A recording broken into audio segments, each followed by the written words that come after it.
Coming up pretty soon is my 4-year single mark. Went pretty fast, but like a lot of you, I was once in love. Or so I like to believe. You know, 2-3 years is more than enough time to develop that sort of attachment that you get so used to. And when it's kaputskis, you don't know what to do with yourself. You're gonna go through some stages where you're like, I'm never gonna find somebody who I'm gonna love as much as her or him, or, you know, I'm never gonna find somebody else in the world that's gonna make me feel the same way that that person did. Sure, maybe they were friggin' awesome, but if you got a couple seconds to spare, I'm gonna tell you why that's kind of bullshit. My best friend back home went through a really tough breakup. It wasn't so much like, you know, there was no sloppy breakup. It was just bad timing, right around when his father passed away. So kind of when he needed her the most, she disappeared. And he did. He went through the stage where he's like, I'm never gonna really find somebody who makes me feel like that again. He doubted himself a little bit. You know, he's like, how could I ever replace that? You know, she was perfect. I loved her. And you know how it goes. You know how it feels. You're probably here for a reason. It's been a little bit over a year, I believe, and he kept trucking and he kept pushing. And recently he's like, you know what? I think I'm ready to give it a shot. I'm ready to go find some other fish in the sea. And he met this girl on Tinder, so they went out, they had a nice little date, they had some dinner, and she was perfect. Down to like her perfect nose that was proportional to her face, and I guess that's his thing.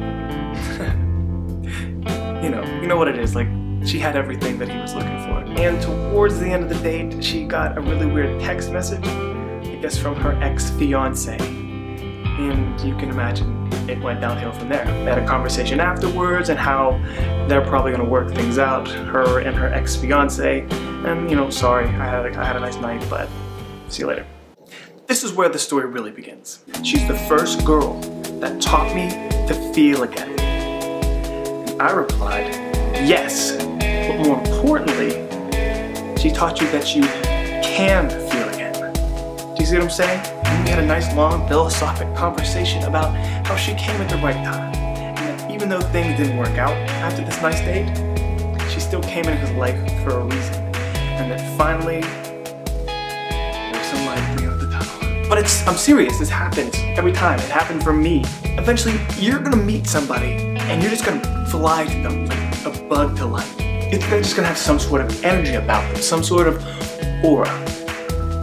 They're perfect. Just remember that it is possible to feel those sort of emotions again, even though it wasn't with the person that you might miss, that you might still love. That's okay, that's healthy, but you need to learn to let go and move on because there is somebody else waiting for you somewhere else in the world. You don't know. You can't predict the future. You don't know what's going on right now, and you don't know where they are. You don't know who they are. You don't know when they're gonna walk into your life, and that's why they call it falling in love. And one day you're just gonna be like walking along some day at work, and you're gonna be the same boring lifestyle that you do every day, and that person is gonna walk in your life as you walk into theirs, and you just go and you're gonna fall in love with them right there on the ground. You're gonna fall.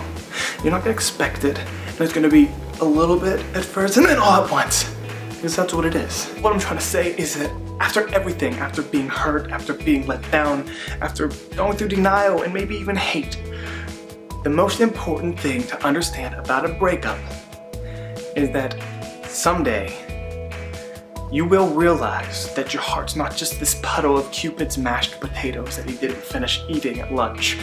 And it can beat again, and you can feel that again. So stay strong and just look forward to it. So if you're going through a breakup, the best advice I can give to you is you just keep moving forward. Because when you move forward in life, things just kind of happen. And somebody out there someday will prove this to you. I promise you that. And for those of you who have moved on and have found somebody else that makes you feel that way, even if you're not with them now, post below. I'd love to hear your stories, and I would love for the people watching this to read about the stories and maybe light some hope. Because sometimes people need a little push in the right direction, and that's what I'm trying to do. Share your love with me, literally, your love.